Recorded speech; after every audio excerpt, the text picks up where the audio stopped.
Our dear guests, our dear viewers, a good afternoon to you and welcome back to the Inter-University Debate Show. My name is Sharon Mukisa, your host for this particular episode. Today we are going to be discussing a crucial topic centering around democracy in East Africa, a case study of the Tanzania general elections that just happened. So the guests today are going to dive deep into these conversations while assessing the democracy throughout East Africa, highlighting the milestones of where we have come from so far, and generally talking about the elections in Tanzania. With me, I have guests from different universities. Allow me in no particular hierarchy to introduce them. First, we have Ameto Steven from Clarke International University. You're very welcome to the show. Thank you. And next, we have a favorite of the show. You've been here quite a while. Tumusiime Jackline from Makerere University. Thank you so much. I look forward to a deep, insightful conversation. And it's such a hot topic at the moment. So, our dear viewers, I am excited to be here once again. Thank you so much for the opportunity. Okay, we're also excited to hear from you. And next, and certainly not least, Kyewalyanga Henry from Islamic University in Uganda. We are very happy to have you here today. Yeah, thank you very much for having me. Good afternoon, viewers. Yeah, very happy to be here. Okay, thank you very much. So before we dive deep into the question today, our case study centers around Tanzania, and we're going to be discussing Her Excellency Samia Suluhu Hassan, who has been elected the new president of Tanzania. Now, she came into power in 2021 following the death of John Magufuli, and she was a sweetheart. She released political prisoners. She was a favorite of many. And today, a lot of people have something different to say about that. We need to understand how we got here. We need to understand how democracy is being run in East Africa. So firstly, our question would go to Steven, centering around democracy in East Africa. Given the fact that Tanzania has been one of the most stable countries in East Africa. And right now we are seeing a lot of ups and downs. We are seeing electoral violence. We are seeing opposition members getting lost. People don't know where their relatives are. It is such a very muddy period in Tanzania, and some of them have still not been found. So how would you assess the overall trajectory of democracy in East Africa over the past decade? Thank you so much. A very good afternoon to you all viewers. Once again, thank you for welcoming me back to the show. Looking at democracy across East Africa as a region, seeing that now East Africa has a couple of countries that literally joined the East African community. Democracy in our region has been really a question of doubt in the hearts of many people across time. Though we can't deny the struggles that has been put across for democracy to be visible to the people. Years ago, of course, when you notice 3/4 of the major East African community countries, that is Kenya, Tanzania, and Uganda, we got our independence almost in same range of time, you know, in the 1960s, and you'll notice that was in the early 1960s. So we would literally want to assess democracy across, if we talk about a decade, yes, it's okay, but still looking at a decade, it stretches us to a point where we see most of these countries getting into the multi-party system of governance, if we stretch to on a decade.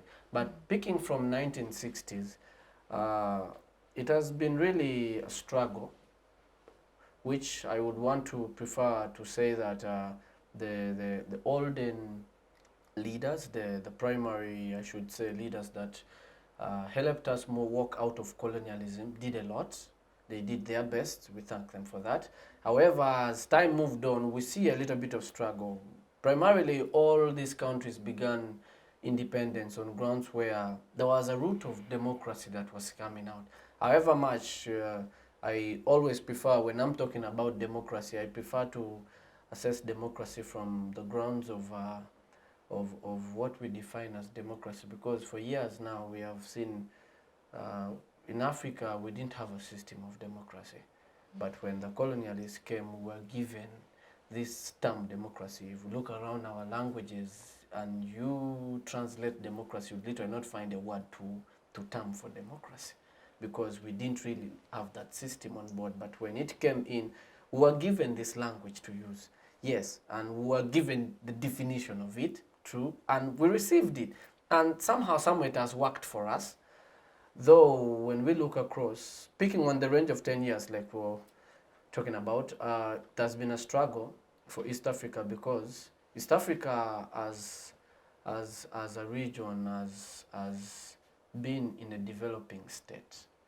And democracy in developing nations is really, really a difficult thing to achieve. However much we cannot achieve democracy in a short while, it comes as a process of time. And we cannot have democracy fully, because if we are defining it as the rule of the majority over the minority, there is a negligence over the minority. A wise man once said that if one man's madness causes a nation to question, we cannot have it as proof that that man's madness is supposed to be ignored. Somehow, somewhere, that man's madness needs to be considered. So when we see and say that Tanzania has been, you know, a country that has been peaceful all across, yes, it has been peaceful, but with a system. And in that system, there is a way it has made it look peaceful. For example, from the fight of Julius Nyerere against the colonialists and getting on independence, the first founding father of Tanzania as a nation, okay, he moved with a slogan that is peace and unity. Now, peace and unity gave a lot of strength to the people of Tanzania to not get rumbled. Looking back at the slave trade, the struggles of the colonial rule on the African people, the people really didn't want to move back to that kind of life. So it kind of zeroed down everyone to a place of agreement of working with the ruling party that was currently in the government. And that moved along for very long. Even with the strategy that they used, I'd want to give that picture, because the topic today is about Tanzania. I want to give that picture because now CCM, as the ruling party that has been in power from independence to presently, they built a very powerful system. And looking at the long run, there is not so much difference in that system from the system we see running in Uganda currently. And even still so, when you look at Kenya, you still see that very kind of system running in Kenya. When we go back to Rwanda, you'll find it is the same system. We'll find the same government ruling over across, and it's a system that's running like the ruling, the incumbent has been in power all across. Yes, there might be legitimacies of setting up elections to only prove the legitimacy of their rule, which is also okay. And I say that very intentionally, that most of us, actually, I should say, East Africa is holding elections just as an event of legitimacy to give a certain account on, you know, the constitutional rule of governance, but the substance of the alternation of power is not really there. We don't see that value, I should say, I always call it value added recipes on rule of governance, because yes, we have elections, but it's no doubt that we see the very same people come back into power and, you know, win elections tremendously, like our current president, Her Excellency Samia. And when you assess this on a democracy ground, East Africa, the East African community, I'll get back to that, the East African community has a standard on electoral processes and rule of governance, which was also picked from African Union. Very true. But when we see this, the African Union, I think this is where we miss it out when the observers come to assess our elections. This I want to say it very openly for those that do observation of elections, that you tend to forget that East African community, in fact, all these nations pick their constitutional rule of governance on democracy from East African community, which has a standard on how election procedures are supposed to be held in accordance with democracy. And also East African community will pick this very idea from African Union. So one thing that I've seen people have forgotten is African Union cannot dictate on how elections are held in every country. So they will give an idea on how democracy and rule of governance is supposed to be done. East African community will buy it and set a certain standard to regulate East African countries. However, every nation has their own constitutional rule of governance that is followed. So every time we come to observe, we do not consider to say, are this constitutional rule of governance really in accordance with human rights and the roles of democracy, the rights of the people in the community? Because part of that declaration of principles on democracy and governance of the African Union, there is a place where, in fact, the primary place is for the right of the people to be expressed during elections. But when we come down to these single nations, we don't find that expressing itself, even with the presence of all these democratic systems of governance. Yeah, thank you, Steven. Speaking of expressing ourselves, Jackline, we witnessed that in the elections, during elections period in Tanzania, very many, the main opposition party leaders were either barred or they were disqualified from participating. So what do you think, what does that say about the legitimacy of the electoral commission or the electoral process in Tanzania? Okay, thank you so much for that question. So in Tanzania, during this election, we witnessed, it's now for us as Ugandans, it's not very new. These things happen all the time, every day. But in Tanzania, focusing on Tanzania right now and what's currently happening with the, what's the right word to say? It's Tundu Lissu, the main opposition leader, currently in prison or remand because his charges are still ongoing, and is being charged of treason. Looking at, he was actually arrested during one of his campaigns where he was advocating for reforms in the electoral processes, how the elections is conducted. Now, what does this mean? Because freedom of expression is one of the tenets that we look at as we are assessing democracy. Is there a true democracy? Are people free to express themselves through who they are voting for, through them campaigning, them standing for positions?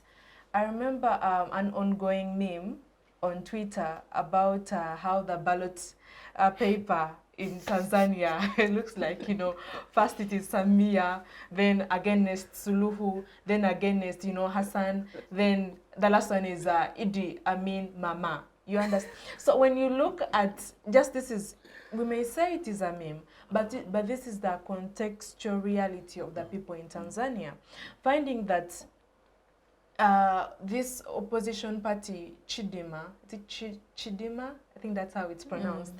The one that Tundu Lissu was leading as an opposition leader, that whoever comes out to talk against what is happening or the impunities that are ongoing in the election, you end up either imprisoned or disappeared. Actually, I was reading a BBC report 4 days ago, and they were saying over 500 people have been killed.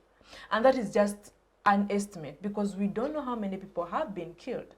And these are people who, one, have not been allowed to express who they want to vote for or oppose or, go against the current president. Oh, actually, she has now won with 98%, so she's still, the current president. When you question whether it is a legitimate win or not, there are question marks there. But in terms of freedom of expression, over 200 journalists and more counting have been either imprisoned or they have disappeared, they have been abducted. We don't even know where they are. Their families, actually, they were saying that they are abducted in the night. So you just wake up and the person has disappeared, okay? And that is infringing on their freedom of expression of not only the journalists, okay, or all those people in the media, but also those that they represent, because they cover stories of the people of Tanzania. They cover stories from, the locals, from different people who would like to express their opinions, their views, their desires. But also freedom of expression extends not only to the channels or to the people who are supposed to be helping or conduct this freedom of expression, but also the people they themselves. Finding that, you know, I vote A and then you declare B, you have not directly and correctly captured my expression. There was a circulating video of one of the electoral assistants who was he was slapped. I don't know if you saw that video. So it was you know, at a polling station, and people were counting. He announced results, and people were like, that's not what we voted for, let's recount. So these Gen Zs come and they start counting, only to find that, you know, what he has announced is not what, it does not capture their expression of who they wanted to vote for. And he was slapped there and then, okay? And this is a form of violence which is as a result of suppression of people's voices, what these Gen Zs wanted. And well, it is not new, especially for us Ugandans. These things, you know, they happen a lot.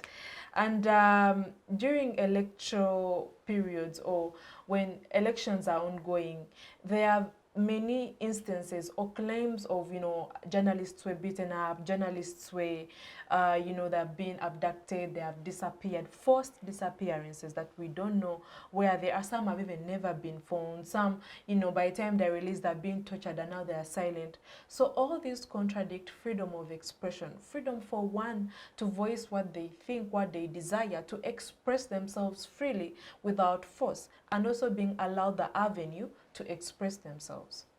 Thank you. Thank you very much. I mean, that has been well elaborate. Moving to Henry, I'd like to understand, because the Electoral Commission came out and announced 98% of the votes that Her Excellency was able to obtain in these elections. But then again, there were reports that most of the polling stations were empty. People were not there to vote. So where was this 98% coming from? We are really not sure. But I'd like to understand, do you think that the Electoral Commission in Tanzania is acting independently? Because it was silent when the opposition leaders went missing, and here it is announcing results that are questionable. Where do I start? But I think the most controversial thing I would think of this issue is the assumption that an independent, said to be independent body that is picked by not people, but by a centerpiece of your ruling body is supposed to seemingly become independent. So it is who picks the Electoral Commission, who selects them, who vets them. It is true that, for example, I'll give a relatable scenario. For example, in Uganda, who selects the justices? They have a body that is supposed to vet these individuals, right? But of course, with the guidance of His Excellency. So the way these bodies are supposed to work is that they are supposed to check other individuals, especially in Tanzania, given the political situation that was there. There was supposed to be a duty to regulate and check whoever is in play.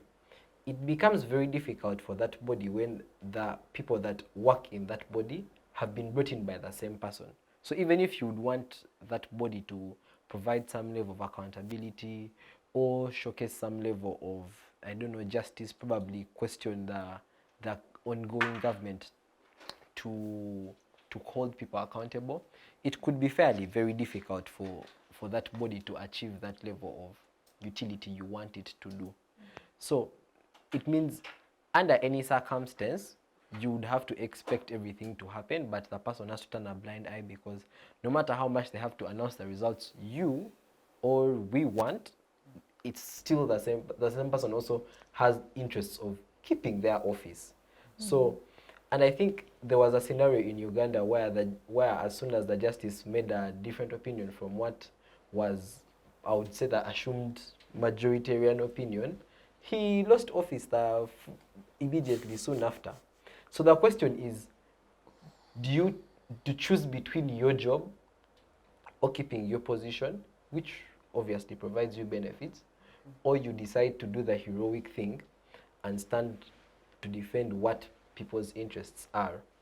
And I think to be charitable a bit, I would say it is very unlikely they would pick our position, because even when you decide to do the heroic thing and you'd want to stand up for, I would say, what the people want, the question is always parted in two ways. Do the people know what they want that you're trying to side with? But most importantly, if you make this heroic decision for them, what's in it for you? Because most individuals would make the heroic decision, and we've seen very many people do this over African history for a very long time, but that's where it ends. They are never celebrated, they are never remembered. So do you choose to the discussion to make the heroic decision and remain average and anonymous, or you would make the, what some people would say, the politically correct decision and just take the decision that best favors your interest? So I wouldn't expect that. And then the other thing would be probably the idea of how our constitution functions, or how our constitutions function. If you notice, in African politics or East African politics altogether, the incumbent, even during elections, has power over office. So they can pull chess pieces around even during the elections. Now that provides unfair advantage. This is something that independent electoral commission cannot indulge in, but is a constitutional issue again on the very people you send to represent you. These are things they have to correct, because if I point out a country like the US, once you, as the president, it is election period, you no longer have access to that office. You really don't. You cannot use privileges of a president, funding, and so on and so forth, because you're now as seen as no longer a president, because your term is really over and it is election period. You're seen now as another person vying for that position. The contrast with East Africa especially is that the term doesn't end when the elections begin or when the election period begins. The term ends when they are declared no longer able to take that leadership position. So it goes back to the question, is how can the independent electoral commission intervene? I would still put it in quotes because it's a very questionable thing.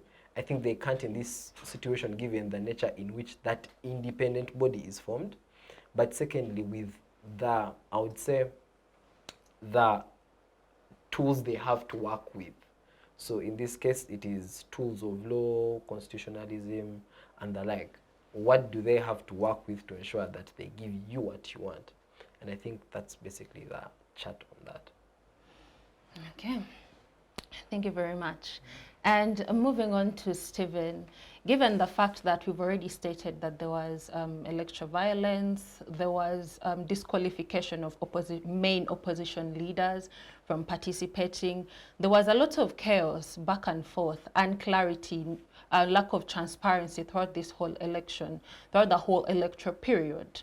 So one would ask, what does this mean for competitive democracy or competitive politics under Samia Suluhu? Do you think she's open for competitive politics? Is it something that is possible in Tanzania? No, that has not been possible for very many years.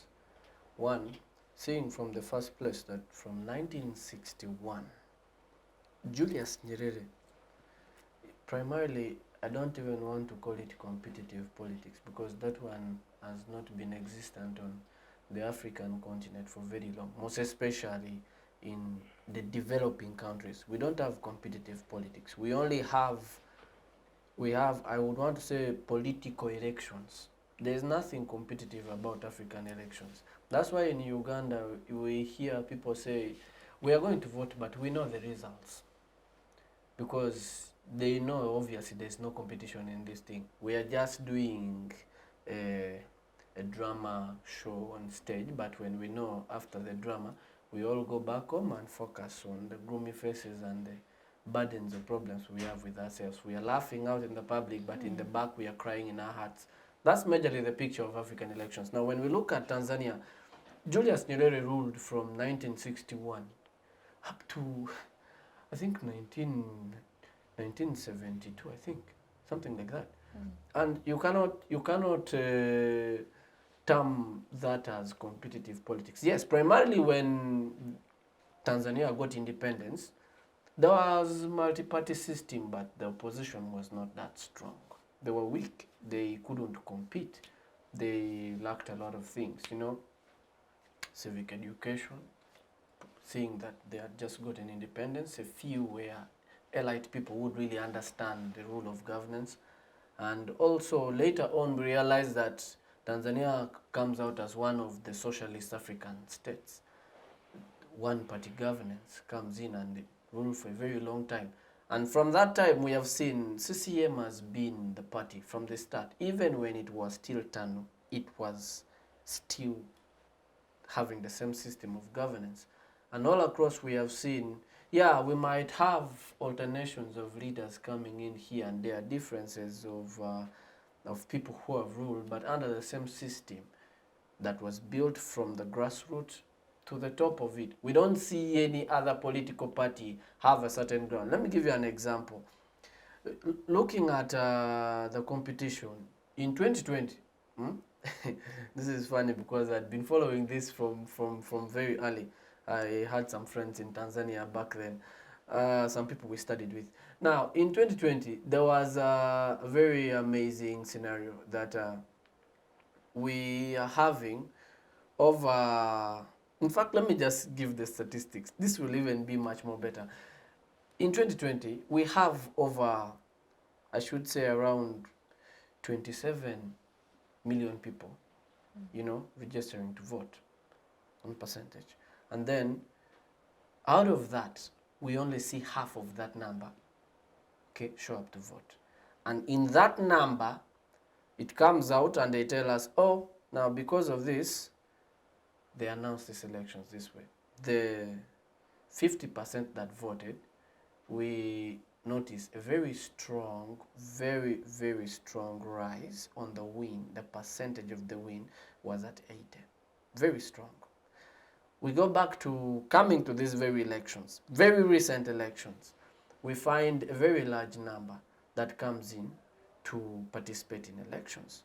The number rises abnormally, and I mean to say abnormally. If you look at analysis, there is nowhere on earth that in a range of 5 years, an African nation will have a range of, I should say that age bracket, if they are trying to say that there was a age bracket that came in, rising over up to 30% of the population to register to vote, that's very abnormal. It cannot happen in any nation. In history, we have not seen any elections happening like that. It's first time that, okay, Tanzania has written history. Let's start from there.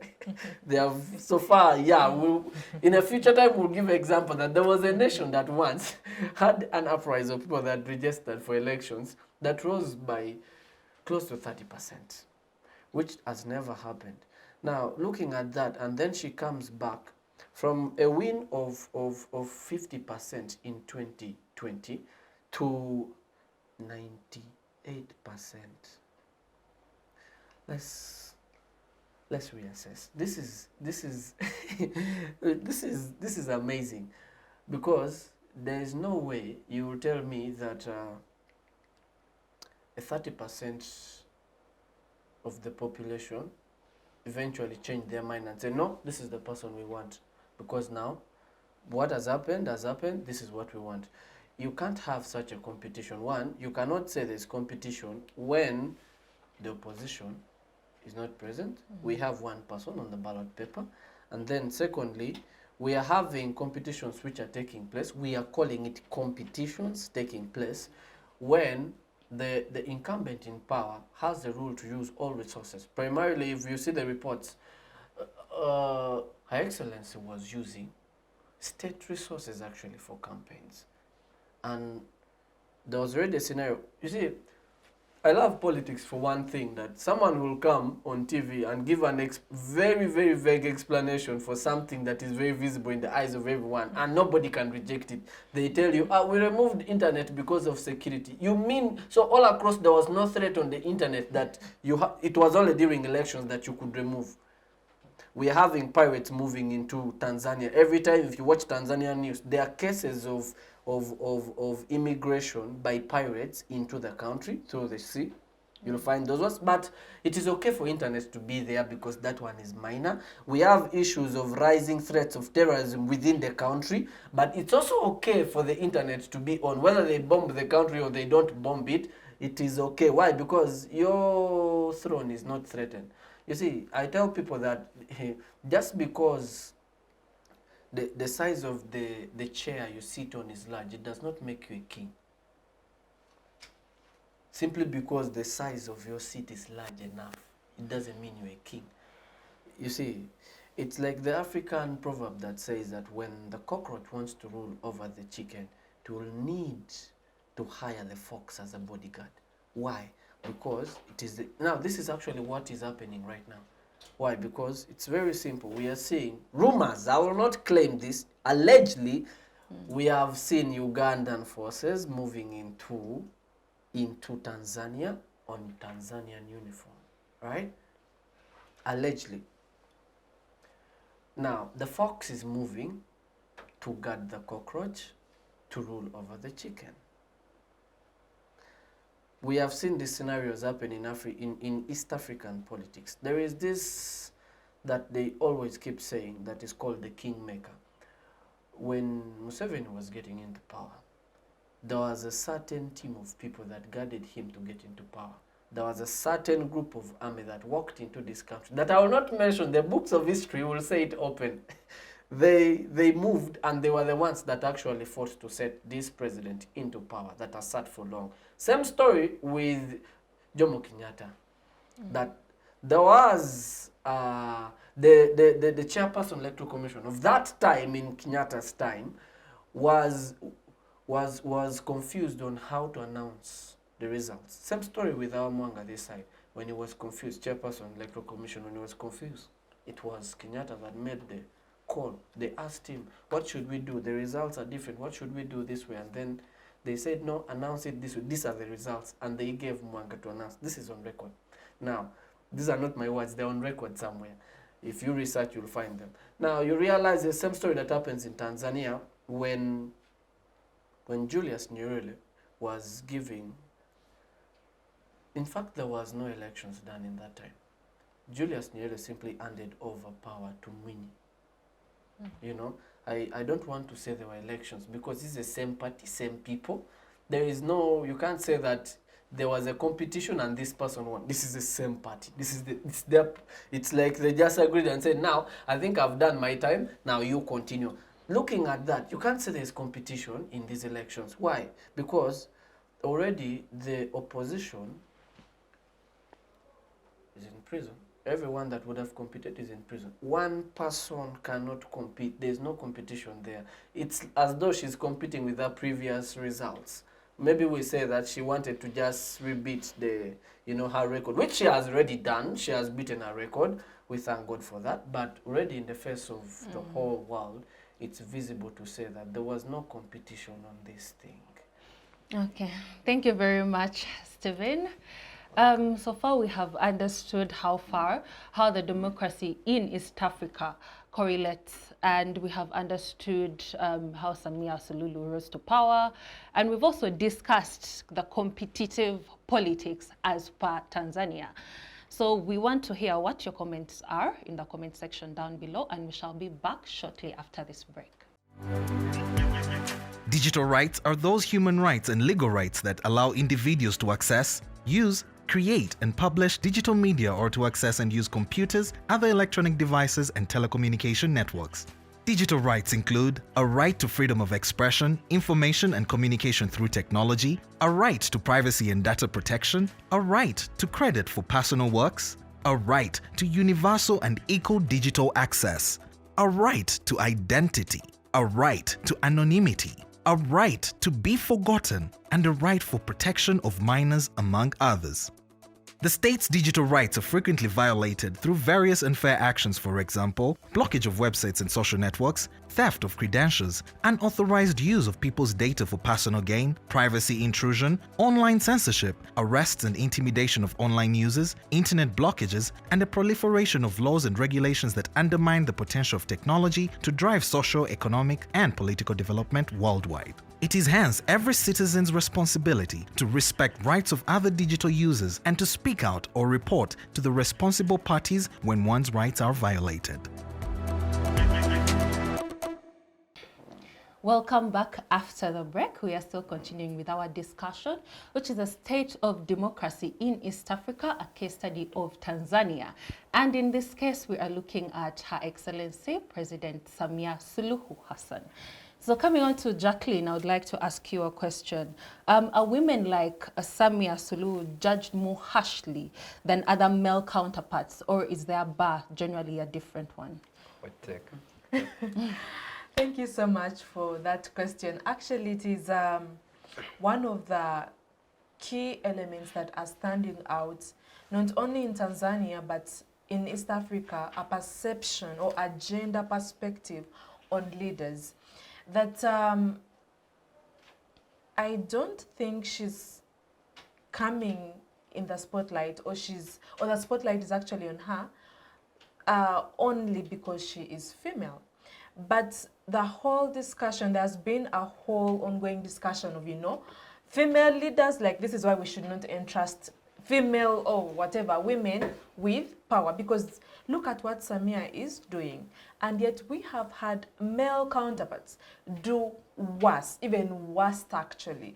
Actually, the worst leaders in the world, those that have had a terrible record. Look at Idi Amin Dada. Although right now she's being termed as Idi Amin Mama, but Idi Amin Dada, the founder of the name, he was, in history, he's regarded as one of the worst leaders to ever, grace earth. Look at Adolf Hitler.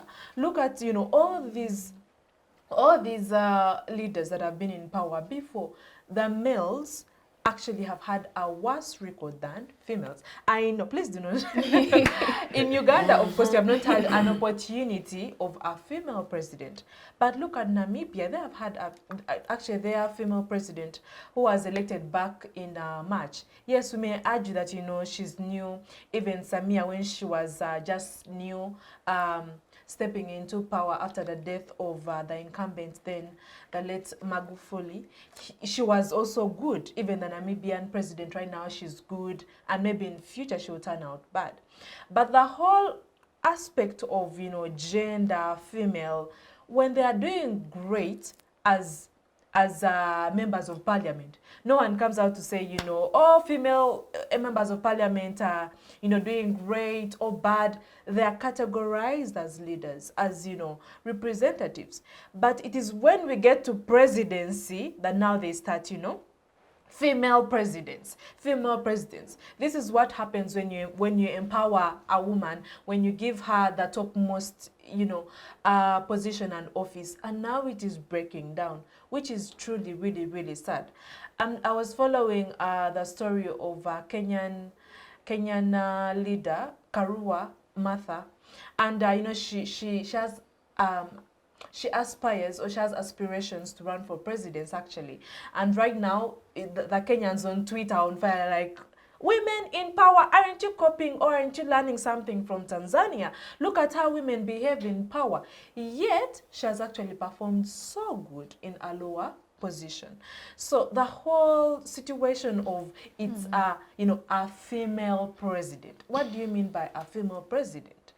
I think that women are more judged harshly when they're in top positions. Even if it is a CEO of a company, if I would want to know, oh, she's a woman. You see, this is what happens when you give women power. One thing I've noted is that generally on the road, if there is, let me say, a miss, maybe, a traffic irregularity or anything, people want to know who is driving that car. Was it a woman? Yes, that's how women drive. Who was this person in position of power or in a position to make a decision? Was it a woman? See, this is why they should have stayed in the kitchen, which is very, very absurd. If someone is in a position whichever office, whether it's the topmost, whether it is middle, whether it is on the road, whether they are CEOs, gender should be the last aspect. Because you know why? Women have the same intellectual capacity or same intellectual capabilities as men, same political, same economical, same financial capacity as their male counterparts. So it shouldn't come down to gender and, you know, we're like, oh, you know, she's a woman and this is why, you know, she's come on, in Uganda, I wouldn't really want this to be on record, but it's okay for it to be on record because it has been proven, it's out there in public. You know, us having a president for 4 decades now, like he's been in power and we have had all these electoral malpractices happening, it's not new. Then why should we label that of female president in Tanzania? Yet even us in Uganda, we have had previously similar circumstances and we did not come out to label male president. So it is quite an absurd and sad discussion that is ongoing that female presidents are the problem.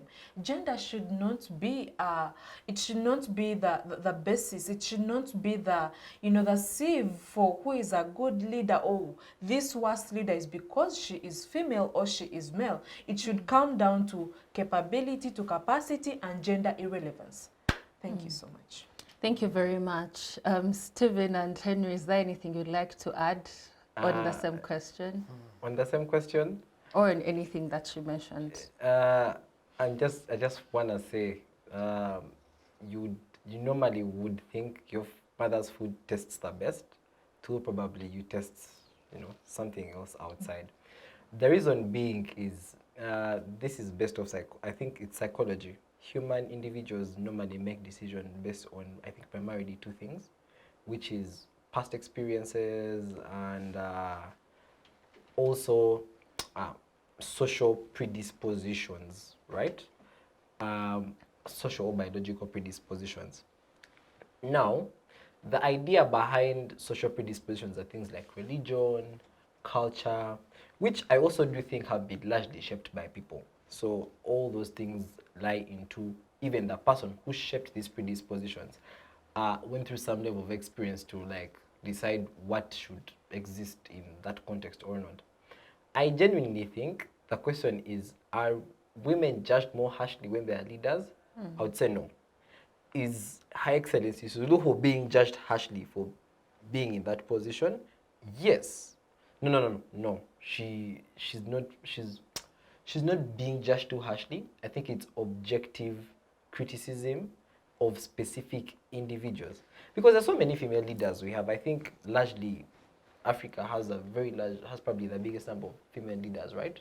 Across the continent. Because if you go to the US, how many female leaders are in power? I mean, you're in Uganda, where additionally in every constituency there is a female MP. So I think the question is, to what extent do you create that judgment? So for example, the MP in Kenya, I would think, yes, Kenyans are saying they don't think she is fit to be leader because they haven't experienced her leadership. I mean, she works under a limited demography. But if you probably go to her constituency, maybe people see the value that she's able to provide on that table.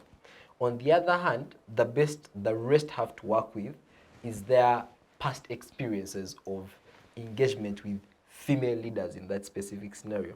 Even in normal life, if your wife drives very well, it's very difficult for you to criticize someone and saying, oh no, that's how women drive.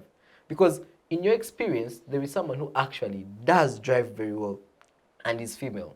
So I think it's also past experiences that create these biases of how we engage with leaders, right? So there is also, I think the second thing will probably be, I think it's also under experience, right? Where you have I'll just give a very brief example of Uganda itself.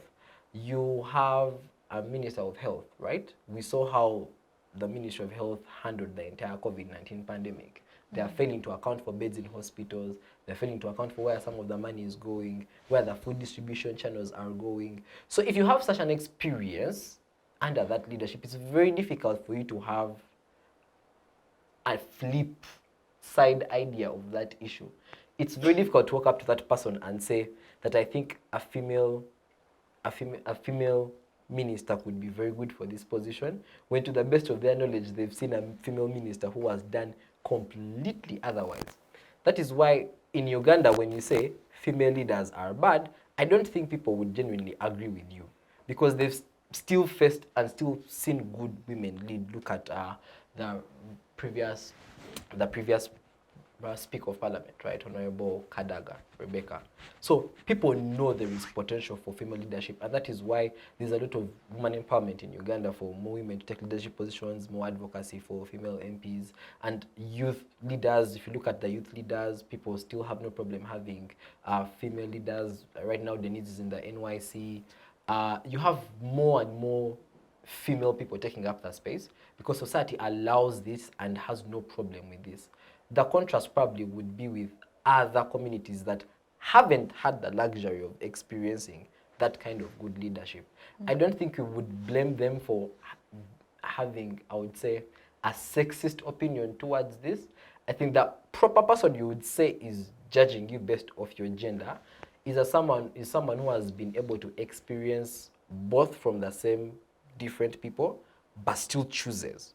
So you've had terrible leadership from a woman and terrible leadership from a man, and you still choose to say the woman is the problem. So I think that's what objectively would push society back. The idea of going back to female leaders being judged harshly, I don't think all female leaders are judged harshly. It's just based off two things. They've never experienced that kind of, let's say, proper leadership that allows them to create that metric for a woman, or it's just basically they've not seen any. I'll still flag an example. The past presidential elections, how many women have you seen step up within those presidential races? How many women have stood up? And if you gauge and you compare to the competition that is faced with them, I think it's less of a gender thing than looking at the person. I think when Ivyanyima went for presidency versus the current race, you'd have a different opinion about who you think would be a more fitting leader. If you had Rebecca Kadaga going for presidency, you would have a different opinion of what people think leaders are. But look at what you're working with, and then you can create the metric of whether it is criticism or comments based off not having experienced this. I mean, people should know better, but I think, again, you can't blame them for not having this kind of information or experience. It's why we have these debates. It's why youth have to engage to provide that information. So I genuinely think it's a bit too generalized to say all women are judged harshly. I think it's just the specifics of those ones that people have seen. Yes, Excuse please. me, in just a few seconds. You may be right. And women, my own point of view, women in lower positions are judged according, their gender will not be brought in.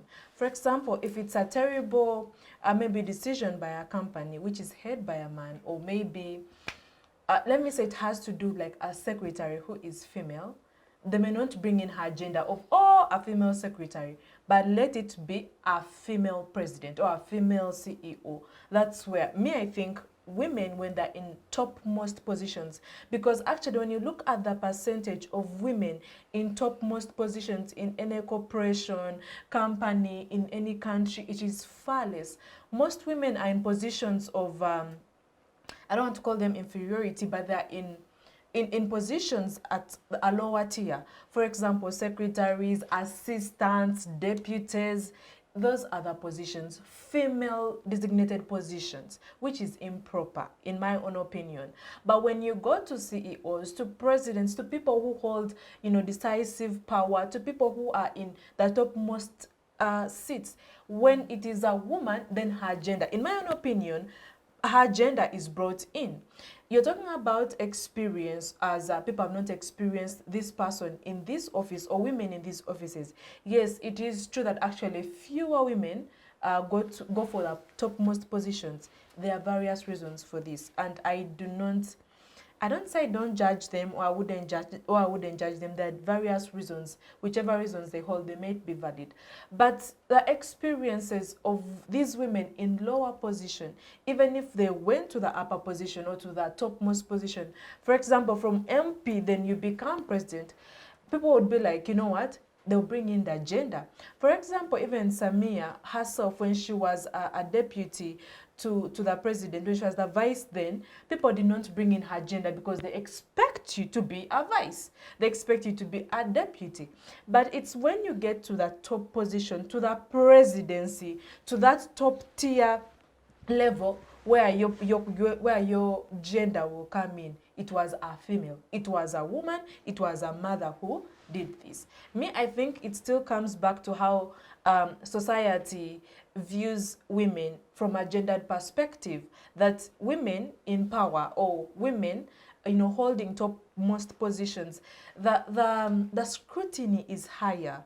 The value that is attached to you, like all eyes are on you 100%. But it is rare for you to find that, oh, you know, last year in 2021, the finance bill in Kenya, the Gen Zs were not like, you know, we are against you know, Ruto, a male Ruto, or a male President Ruto. It is always a male, it's always the president, you know. It is always the CEO. But when there is that aspect of a woman or female, it is the female president of Tanzania, Samia Suluhu Hassan, she did this. When it is Kenya, the male president will be the president of Kenya, Ruto William, and his other name that I've forgotten. So that has kept my mind. There is, you know, when it comes to Adolf Hitler, it is, you know, Adolf Hitler, this and this and that. It is not the female. There's always that aspect. Even Namibia, where people are praising her, you know, she has paid over $700 million to pay off the debt. There is always that aspect of the female president of Namibia. I don't know if you get what I'm trying to bring up. There is always that aspect of female president, the female GRC, the female minister. There is always that, you know, aspect to show that she was a woman, she was a female, and these are the decisions they make. These are the things they do when they are brought out of the kitchen. These are the things they do when they're empowered, you know, which is a very sad thing. Honestly, it is really sad that you get to judge the president of Kenya as, you know, His Excellency Ruto William, the president of Uganda as His Excellency. I've never had anyone say the male president of Uganda. Like, it is always assumed that the president is male. But when it comes to there is a female president, it has to be emphasized and mentioned over and over again that the female president of Tanzania, the female president of Namibia, which is a sad, you know, gendered perspective. Thank you. Thank you very much. Steven, would you have a take on the same discussion? It's amazing. One, I think the world is purely biased on female leadership. Not just Africa, not just East Africa. I think it's nature has been biased on female leadership all across. It's not from our own generation that we are seeing such a thing happen. But it's centuries upon centuries that we have seen female leadership literally being, you know, seen as I want to say as it has been looked at as something that is not supposed to be. Why do I say so? Because all across like she's saying, the perspective, it's sort of like a natural instinct in people's brains that a top leader is not supposed to be a woman. It's like sort of a natural thing that people just have in their DNAs or something, in their bodies, where when it is a woman up, it's as though it's a shock to nature, like, it's a woman. Okay, what's she going to do? It's sort of like a wake-up call in people, like, aren't we missing something here? Like, isn't something flipping upside up? Like, what's going on exactly here? It's as though it wakes up a certain ego in mankind to feel like nature has been changed. Why? What's going on? So when you see people get emotional on Samia, Yeah, she might have not done the worst. I should say this is the first record we are seeing a female president have such a scenario, but yes, it has taken people quite sentimental, emotional here and there. Yeah, there are people who are crying out. They may be crying over the truth. They may be crying over the right thing. She's president right now. As we are crying, she has sworn in, she has started leadership, and she's in office. We have to deal with it. We have to deal with it. And by the way, given the fact that we may be talking about female leadership, yes, we have seen scenarios in Uganda, 3/4 of our top leaders are females, from the vice president, prime minister, speaker of parliament. We have an array of female leaders all across. And that all brings us to a certain understanding that there is a certain place that Uganda as a nation has looked at female leaders to be powerful people. Yes, we have our own challenges that we are faced with them, but there is that natural thing that people have seen, that men would always be the top leaders. It's just embedded in mankind that way.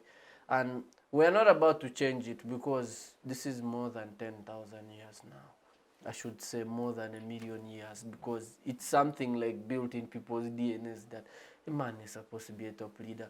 So when a woman comes in, yes, I will say they will judge her harshly. Why? Because they were not expecting her up there. By the fact that she's up there, people are expecting to see something different from what every man is doing, which is a natural expectation in everyone, that now we are seeing something new. And it's natural in mankind to expect new things. Everyone would actually want to wake up that tomorrow we are seeing something new. But when you look at it, she mentioned it of recent when the social media law was brought up in Kenya, President Ruto, and the Gen Zs brought, a lot of rioting here and there. We don't see a different case sort of riot in Tanzania right now, still coming up by the youth, still coming back by the Gen Zs. What has happened in Tanzania is the same thing we are seeing happening same thing we saw in Kenya. And now we cannot say that they're just judging her harshly. There is a certain place of evidences on these things. Yes, it might come on the grounds that some people have laid out words because of emotions, that she's a female leader who people wouldn't have expected. Why? Because women are more emotional, are more loving than the gents. People would actually have expected her to do better than the gents. That's the whole thing. Okay, thank you very much. Thank you very much, Steven. That has been the discussion on, we had to have that discussion because she is a woman in a top position, and many have used that against her leadership, against her qualifications, against her achievements. So moving on to the next question, this would be for you, Jackline. After Samia won the election, she swore in, but she was surrounded by military. She was in a closed environment. People were not allowed in that environment. People were not allowed to enter that And usually we swear in stadiums, and there are multiples of people there cheering you on and happy that you've become the next president. But here she was in a closed environment with the military, and it was live streamed for the people. So I want to understand, what does a ceremony like this tell us about the evolving nature of power under Samia Suluhu in Tanzania? Okay. I don't know if you've heard about, and it's a general comment, what you cannot do in the light or what you do in the dark. Chances are high it's not the right thing, or it is the wrong thing. So one, actually this is even double-sided, because one, because I don't say she expressly turned off the internet, and social media was shut off. But anyway, since she was in a position of power then and now, we can assume that she ordered for internet and social media to be shut down. So shutting down social media and the internet during the election, or during the process of the campaigns and elections, where it favors you, and now that you have gone through with 98%, which is almost miraculous, and unseen, unwitnessed before. No, that's magic. For sure it is. Actually, it is black magic. Yeah, black magic. For sure. And you know, now you've now turned on the, you know, live stream, the internet, for you to broadcast your swearing in ceremony. What does this show to a layman or to someone, even if you've not, you know, really been so into the political space or political world? It shows that there is something really off already, because it does not match up. So the freedom of expression, the freedom of information or access to information is privileged to you when it favors you, but when it does not favors you, it's not available to others. It shows all these injustices, all these all these, you know, circumstances that mad up this election. It shows that there were things that honestly did not go right. But now that we are here, because she cannot swear in, you know, backstage without us seeing, without the public seeing, they must see. However, if you open it up to the public, they may actually even shoot you dead, because they're already in chaos, they're already scandalized by the fact that over 500, 700 people have died, have been killed. There is a curfew. The last time the world had curfews was during COVID, where people were losing lives. Actually, some of us had even never heard of curfews till then. And now you've brought up a curfew, which is usually in cases of, in emergencies, meaning there is a state of emergency that actually putting circumstances similar to those instituted during such times. So what does her swearing in back doors or behind a closed curtain show?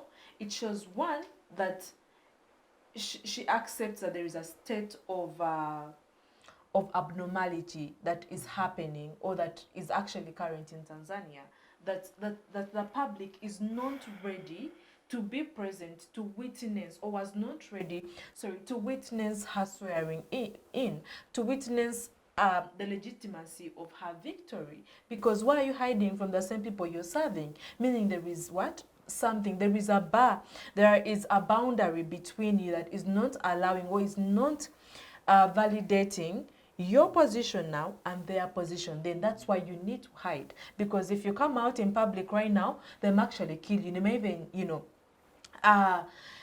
there can be physical assault, and that is why you need heavy military. You need to swear in behind a closed door. Of course, in Uganda, it's because I still reference Uganda because this is the utmost experience that we have had as Ugandans.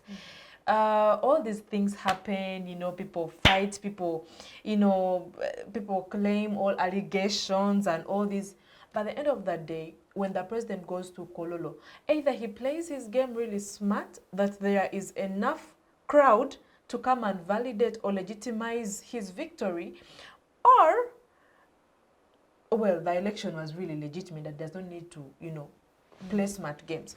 That Kololo ground is always full, like is always full when His Excellency Yoweri Kaguta Museveni is swearing in, despite the multiple electoral malpractice allegations and everything that went wrong during the elections, which is unlike what happened in Tanzania, that it is so deep, it is so sadistic to an extent that the president cannot even come out before people, or she does not have that much crowd to even fill Kololo to come and legitimize or validate her victory. So it is an expression, it is a sign of what exactly transpired, that there was a lot of election malpractice, and that to legitimize, to validate this election, there are not enough people to. The 98%, for sure, they are not there to come and to come and say, you know what, she truly did win. It is a sign, it is a symbol of, my dear, we are holding this power, but we need guns to protect me. We need, you know, people in uniform to protect me from you either attacking me, assaulting me, or, you know, all this chaos. So it is a sign and symbol of the whole shambled election that happened in Tanzania. Okay, thank you very much for that. Is there anything you would like to add, Henry? What does rural election symbolize? I just think it shows the reality of East African democracy. I think, and the expectation of what democracy should be and ought to be. So the definition of what democracy is in East Africa is that it is not supposed to be a tool for what the people's biggest, because democracy is deeper than majority versus minority. It's about serving people's interest in the face of a certain social contract you have with your people. So that is where the obligation does exist. Now, what I'm looking at here is that, does that democracy fit the budget? No. In East Africa, democracy is simply a tool, like I think he said, is to legitimize your stance. But how do you legitimize your stance?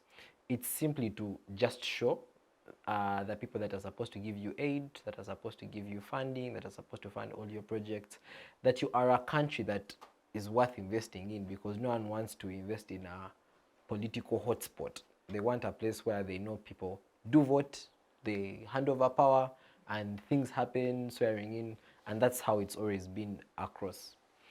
I think the second thing on that is that it also allows you to reaffirm your position in the state, because it is very difficult for you to say that the president is not loved when the numbers, they always say, there's a saying that says numbers don't lie.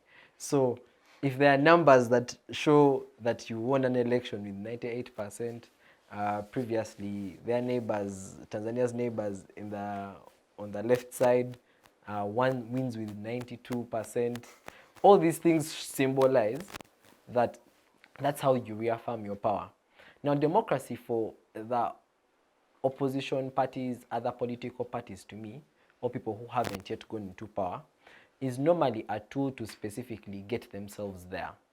I think people are not very, I think the concept of populism is not very alien, because the idea is you know what people's interests are, but you want to use people's interests to get you there. So there is this hope that I am the Messiah and everything is going to be solved if I do that.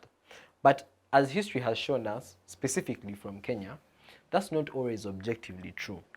So even if you say that you're going to fight for democracy, the rule of the people, I think it's just democracy is a scapegoat to maintain the benefits that democracy comes with. We all know democratic countries have very many benefits, allies, funders, but also to some extent the love of the people. You know, when there is opinion of you being a good leader because you won an election, it's not really the same as when you take the power by force. There is an indifference on whether you are truly a good leader or not. That uncertainty is what allows things to move as they are. It's the same thing for people who want to take power now. They use democracy as a scapegoat to promise people, I would say, heaven and bring it to earth. But even when you give them the office, they really don't have, even with the offices they have now, all the positions they hold in society, because I don't think you need to be in a presidential seat to make impact. The seats they hold now, when you ask what they have collectively done with community, not the few things they've done to get a camera action and some airtime, we are speaking of what is, with your capacity, what are you able to do and what impact have you been able to carry out with that capacity. Are you more in impact or you're more in theater? You get it? So the perception to me is that democracy in East Africa is simply a currency to power. It's just one of those things you simply use to get yourself to a more advantageous position. So to me, democracy across, what the election also shows you is that democracy is independently an illusion, but in the power of the leaders that we have now, has simply been a tool. I'll end with an example of ANC in South Africa. The ANC party has existed ever since apartheid stopped. But that is also a tool to maintain power. You're not necessarily looking at people's interests, but because to some extent someone was able to fulfill those interests for you, it creates the illusion to the people that are being ruled that their interests are always going to be catered for by this political party. And that is why political parties have simply just been dominant in African politics and African leadership all through, because of the history that that political party was able to deliver that other people could not. And now there is a skepticism of whether whoever is coming now can be able to do that job. But also the people coming haven't really done so much to, I would say, to disallow the bias and to prove the people here wrong. I think they're just playing into the hands of the people who are still making them look incompetent. So to me, democracy is just currency for power in East Africa, Africa as a whole. Okay, thank you very much. So moving on to Steven, we'd like to understand what reforms do you think should be put in place, democratic reforms, to ensure that the next general election in Tanzania is a more peaceful election? One, Tanzania on its own right now has already had a lot of reforms in their governance.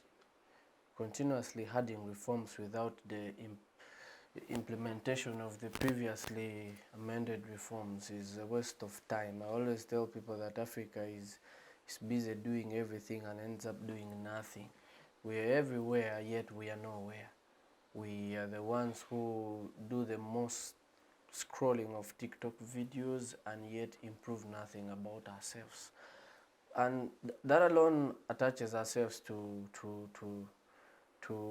the very political systems we're talking now. When we talk about reforms to be done, one, I think the primary place is on we as Africans need to change our mindsets.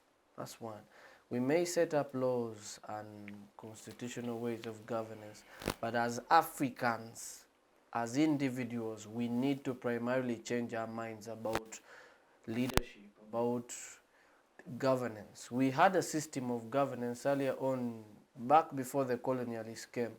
We never had stories, they may be there, could be there, that there was a time when youth woke up and fought against their chiefs or something. You see, that's why I love this African saying that if the chief fears the sun, he will need to use a shield to defend himself. What do I mean? If he does not carry out the activities, the work he needs to do, he will need to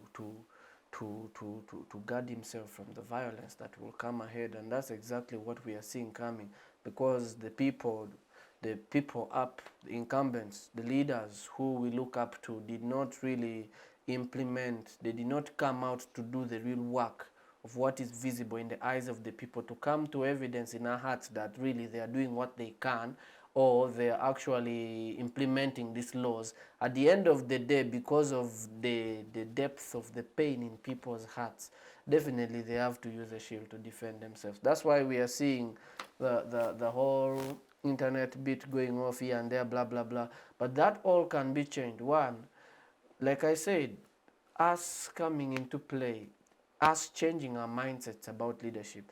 Just because you have come into power, yes, I know people say power is sweet. People will tell you that being a topmost leader is sweet. Yeah, but you must get to a place of reconsidering the people. A leader, true leaders do not look at followers. True leaders look at the implementation of their manifestos and development of the communities. We are not looking at how many people are following us. Like many people say, NRM is a mass party. It's a party of everyone and so on. Yeah, at the end of the day, we are looking at followers. We're not looking at the results that we are putting on the ground. You see, I'll give an example of what Nyerere did. Nyerere came and there was multi-party system, and later on he brought in the socialist form of governance, the one-party system. Purely we look at it and realize that East Africa is running as an hybrid regime. I would say that. Why? Because now we are dealing with authoritarian governments only. We are not dealing with democratic governance. We are not dealing with, I should say, we are even losing the essence of the republican system already. We don't seem to be republics. We seem to be monarchies. we have shifted from the idea of republican states to kingdoms and chiefdoms. So if we are to change something, primarily we need to change our mindsets about leadership as Africans, that it is not the peak of satisfaction as the hierarchy of human needs talks about, someone fulfilling their desires. That's not the peak of it. It's actually the basement of it, that we must look at the needs of everyone. That is the implementation of all the reforms we have done. There was change, multi-party system of governance was brought here and there. Yes, there are multiple parties, but now we are only seeing the forms and not the substance of the thing. So when we talk about what should we do, we will see this thing coming. We will say many things on TV, we will say, we will talk, but at the end of the day, there's a grievance that will keep rising in the hearts of people that will definitely provoke people to violence. African leaders need to begin to listen to the citizens. If we are to have change, African leaders need to begin looking at the whole vision of Africa. We have to begin to look at the whole essence of the development of our people and not on the desires of our hearts. Most of us are moving up these channels of power simply because we want to build legacies of, I was once a president, I was named on this, I was named on that. Yes, you have built a name, but when you leave, what will be spoken about you? Like the great Dr. Kwame Nkrumah says that history will be harsh to very many people. Why? Because we did not utilize the time we had to actually write something important about ourselves. If we are to bring any form of reforms, yes, we have brought constitutional reforms, they're in place. We have brought civic reforms, we are seeing civic education coming. But even at the end of the day, with all these educated people, that's why we are seeing it is, we call them the Gen Zs, but these are graduates. These are educated people. These are not ignorant people. We're living in a world where information is vast.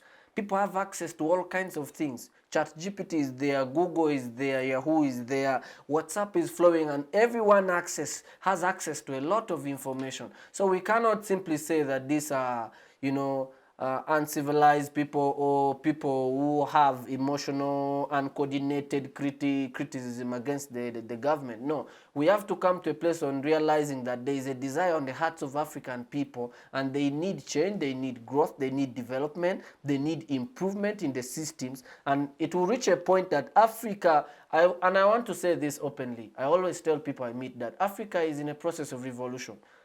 And until our leaders come to appreciate this thing, that the current African status is in a place of revolution, and it may need violence, like the people are doing. Why? Because it's visible. It's as though, it reminds me back then when the Indian traders would spit in the eyes of Africans, rape our own people, disrespect our own mothers, beat up our fathers, and now this comes into play by our own people, that our own people are doing exactly what the slave traders did. They're doing exactly what the Arabian traders did. They're doing exactly what the colonialists did on ourselves, on our own citizens, and we don't seem to care where it takes us.